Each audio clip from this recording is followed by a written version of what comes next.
short on fabric for your sewing project? Now don't ditch your dream pattern and fabric combination just yet, because you may be able to make it work after all. Hi, I'm Tilly from Tilly and the Buttons, and today I want to share with you 10 things to try if you don't have quite enough fabric for your sewing project. So we've all been there. You decide on the perfect sewing pattern and fabric combination, you measure up the fabric and check the envelope and realise, you don't have quite as much as the pattern envelope says that you need. What to do? Now the first thing to do is to take the cutting layout diagram with a pinch of salt. So the thing you've got to bear in mind is that when sewing pattern companies create cutting layout diagrams, they're not able to include absolutely every scenario. For the sake of clarity, ease of use, also the space limitations in the instruction booklet, what we usually do is we group together a certain number of sizes. We also assume 2 common fabric widths. We also, at Tilly and the Buttons, will add a bit of contingency into the fabric lengths in order to account for fabric shrinkage that might happen when you pre-wash your fabric, also distorted grain lines. So you may well be able to fit your pattern pieces onto your fabric after all, depending on the size of the pattern that you're making, the version of the pattern that you're making, the width of your fabric, and how much or how little it has shrunk when you pre-wash it.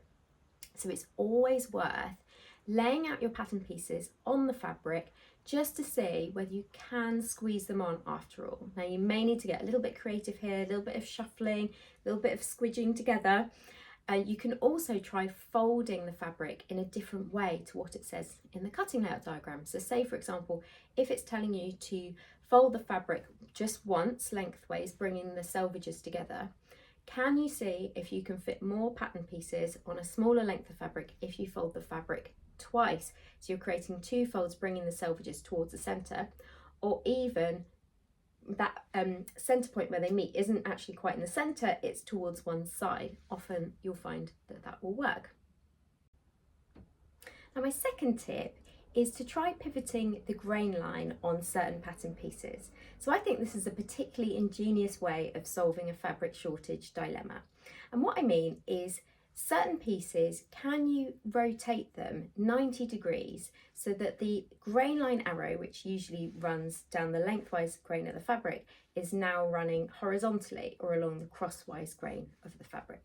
This might allow you to fit more pieces onto a shorter length of fabric. Now, a big caveat to bear in mind here is I would only do this on pattern pieces that don't need to fit your body closely. And this is because the lengthwise grain of the fabric doesn't have as much give as the crosswise grain. So you could end up with a garment that's too tight if, say, for example, you've got a closely fitted bodice and you've pivoted the grain line on that.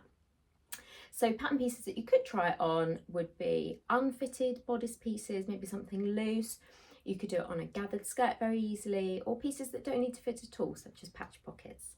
So you can even make a design feature out of this if, for example, you're using a stripy fabric like we did on the back pieces on our Stevie add-on smock dress. Now my third tip, which is related to the last one, is to rotate the pattern pieces 180 degrees rather than 90 degrees.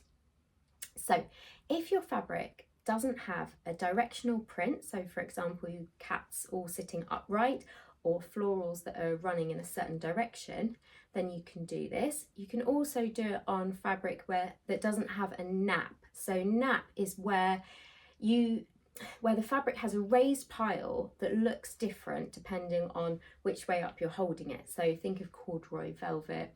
Some other fabrics also, you can see they look slightly different depending on which way up they're running. If your fabric doesn't have any of these, then you could certainly have a play with turning some of the pattern pieces 180 degrees and seeing if that allows you to slot more onto your fabric. I particularly like to try this with any pieces that have a diagonal edge. Sometimes you're able to fit them together a little bit more closely. Tip number 4 is to use a different fabric for any facing or lining pieces.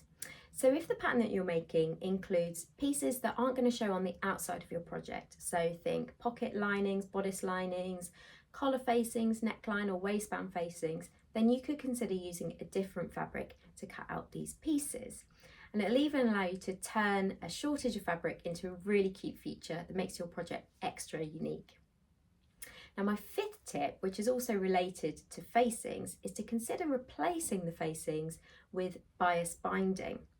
So some facings can take up a surprising amount of fabric, particularly if they've got a pronounced curve, diagonal shape, or are sort of a little bit wiggly. Sometimes they do take up quite a lot of fabric. So have a think about whether you could replace them with bias binding, for example, on around a neckline, armholes, even around a hem. Now, I know what you're going to say, bias binding itself can take up a lot of space on fabric, and that's because, as the name suggests, it's cut on the bias or at a 45-degree angle. But you can make it by piecing together little scraps of fabric, so any little remnants or bits that are left over. Again, you could even use a completely different fabric, and you can piece them together to create some bias binding to finish the openings on your garment. And if you're interested in making your own bias binding, then check out our other video, which is all about how to make it. And number 6 is to reduce any gather ratios that are on the pattern. So if you're making a project that has, for example, a ruffle or a gathered skirt or midi tier, then you could consider cutting these to a narrower width, and all you would then do is just gather the fabric in less when you're attaching it to the piece that it's going to join. So I often do this if I'm making, for example, the indigo midi dress or the Lyra shirt dress, which also has a midi tier. And that's a really simple way of squeezing more pattern pieces onto a shorter amount of fabric. Now, tip number 7 is to shorten some of the pieces. So this is an obvious one, but say you're making a long sleeve top, can you make a short sleeve top instead, or 3/4? Even bracelet length sleeves will just reduce the amount of fabric that you need a little bit. If you're making full length trousers, how about making them slightly cropped? They'll still be cute. If you're making a long dress, maybe make it a bit short. Our product manager, Francis, even turned the indigo dress, which is knee length or mini dress, into a really cute peplum blouse, which we're obsessed with and which takes very little fabric. Number 8 is to save space by reducing the hem allowance. So if you're only a few centimetres off from fitting your pattern pieces onto your fabric, rather than dramatically shortening the pieces, you could just shorten the hem allowance instead, which is the amount that the hem is turned up by. So for example, when you're pressing up the trouser legs, the bottom of your skirt or your dress or your top, only press it up a tiny little bit rather than the full amount that the pattern says. Or if the pattern instructions tell you to press it under twice and then top stitch it, instead what you could do is zigzag or overlock or serge the raw edge and then just press it up once instead, and then you'll be able to cut the pieces a little bit shorter. Now, tip number 9 is to reduce the seam allowance on the pattern. So you could reduce the hem allowance if your fabric is a little bit too short lengthwise. If your fabric is a bit too small, either widthwise or lengthwise, then you could have a look at reducing the seam allowance on the pattern. So in Tilly and the Buttons sewing patterns, as well as most home sewing patterns, we include a 15mm or 5/8 of an inch seam allowance around the stitching line of the pattern. So you could just cut your pattern pieces down, say by 5mm or 1/4 of an inch, and sew with a 10mm or 3/8 of an inch seam allowance instead. Or if you're a very confident stitcher, you could even cut them down by 10mm or 3/8 of an inch and sew with a 5mm or 1/4 of an inch seam allowance instead. And this could allow you to just squeeze your pattern pieces onto that fabric after all. Whatever you do, just make a note of the seam allowance that you decide, so you don't end up accidentally sewing it with a 15mm or 5/8 of an inch seam allowance and making your garment too tight. Now, my last tip is to try the patchwork trend. So patchwork, colour block and even print block garments are everywhere at the moment.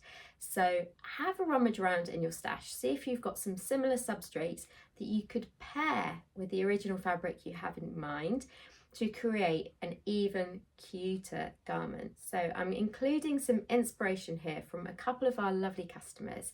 So Liz from The Baker That Sews made this drop dead gorgeous indigo tiered dress in various different floral cotton prints that she put together. Looks so cute. I want to copy it. And then Jen from Ginger Thread Girl on Insta made this amazing Rosa shirt dress out of lots of different shades of blue denim, and it is just to die for. So if you can turn your fabric dilemma into what looks like a deliberate style choice, then you will be winning. So those are my 10 suggestions. I hope that that's given you some inspiration and ideas for getting over a potential fabric shortage dilemma. And if that's not enough for you, then you have my permission to go ahead and buy some more fabric. Thanks for watching. Bye.